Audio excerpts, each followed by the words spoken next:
Bismillahirrahmanirrahim. ولا تقف ما ليس لك به علم إن السمع والبصر والفؤاد كل أولئك كان عنه مسؤولا. Assalamualaikum warahmatullahi wabarakatuh. Alhamdulillah wassalatu wassalamu ala rasulillah wa ala alihi wa sahbihi wa man wala. Ikhwai fillah rahimani wa rahimakumullah. InsyaAllah ta'ala melalui sesi ini kita akan menjelaskan fikih salat secara berseri, mulai dari niat sampai mengucapkan salam biidnillahi ta'ala. Karena memang untuk pelajari fikih salat adalah sebuah kewajiban. Karena Nabi SAW mengatakan, "Sallu kama ra'aitumuni usalli," maka salatlah kalian sebagaimana melihat aku salat. Maka insyaallah ta'ala pada hari ini kita mulai untuk pembahasan fikih salat. Dan pada saat ini kita akan menjelaskan tentang fikih yang berkaitan dengan masalah niat. Karena niat ini kita lakukan tatkala kita mengerjakan salat. Jadi mana definisi niat, Al-Imam An-Nawawi rahimahullah ta'ala, beliau mengatakan tentang niat itu adalah azmu al-qalbi ala amali fardin aw ghairih. Beliau rahimahullah ta'ala mengatakan dalam kitabnya Al-Majmu' adalah niat adalah kesungguhan hati untuk mengerjakan ibadah wajib maupun ibadah yang selainnya. Dan hukum niat ini adalah wajib. Bahkan para ulama kita ini bersepakat tentang kewajiban niat tatkala kita mengerjakan salat. Karena Allah Subhanahu wa taala firmankan dalam surat Al-Bayyinah ayat yang kelima Allah firmankan, "Wa ma umiru illa liya'budullaha mukhlishina lahuddin." Dan tidaklah kami menyuruh mereka kecuali untuk beribadah kepada Allah mukhlishina lahuddin, dengan mengerjakan keikhlasan. Sedangkan Al-Imam Al-Mawardi dalam kitabnya, dalam kitab I'anatul Talibin, Syekh Abu Bakar Ad-Dimyati, beliau menukil pendapat dari Al-Imam Al-Mawardi. Beliau mengatakan al-ikhlas fi kalamihim huwa niyah. Adapun ikhlas dalam firman Allah yang tadi kita bacakan maksudnya adalah niat. Walil ijma' ala i'tibarin niyyah fi shalah, dan para ulama kita bersepakat bahwasanya niat itu wajib tatkala kita mengerjakan salat.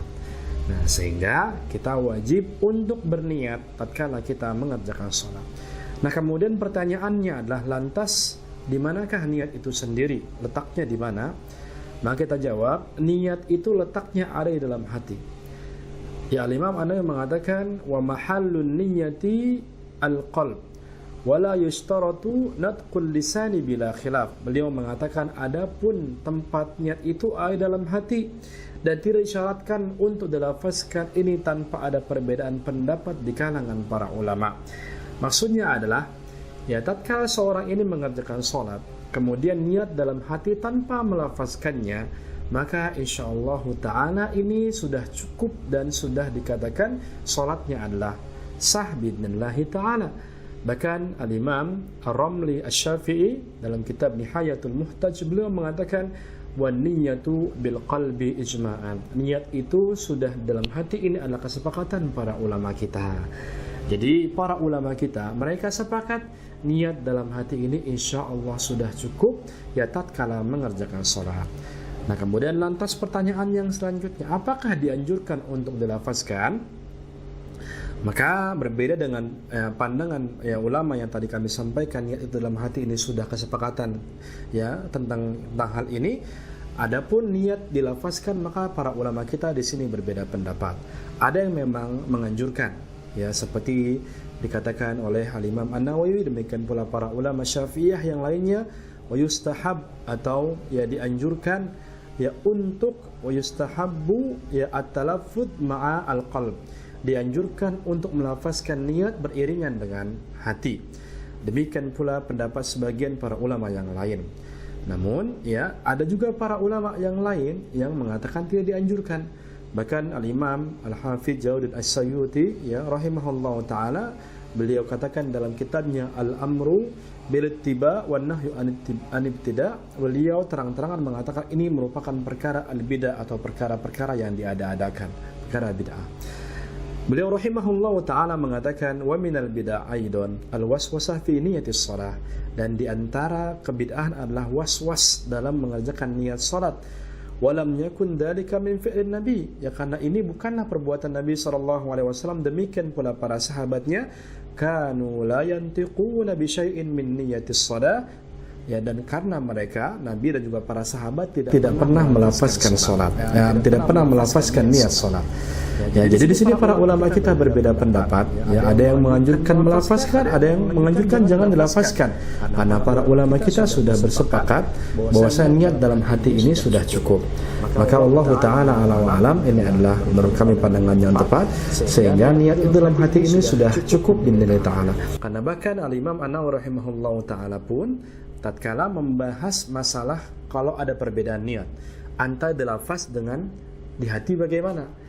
Ya, sebagaimana beliau contoh, walau nawa biqalbihi salat az-zuhur, seandainya seorang ini berniat dalam hatinya mengerjakan salat zuhur, wajarra ala lisanihi, adapun lisannya mengucapkan salat asar, ya, beliau mengatakan in aqada salatu dhuhri, yang sah adalah salat zuhur. Jadi yang lebih diterima adalah dalam hatinya, bukan dalam lafaznya. Nah, sehingga inilah letak niat itu ada di dalam hati kita, dan juga ini sudah cukup untuk mengerjakan ibadah salat.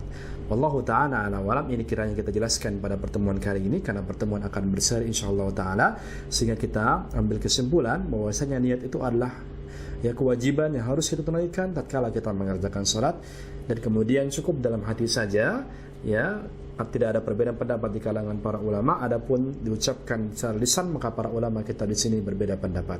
Insyaallah, sebagaimana dikatakan oleh Imam An-Nawawi rahimahullahu taala, ya, bahwasanya yakfi atau cukuplah, ya cukup, ajza atau cukup, ya hati, niat ini dalam hati ini sudah teranggap sebagai mengerjakan, teranggap sebagai ya niat, sehingga akhirnya tatkala dia niat dalam hati kemudian dia salat, maka salatnya sudah sah. Ini adalah juga demikian pendapat jumhur ulama.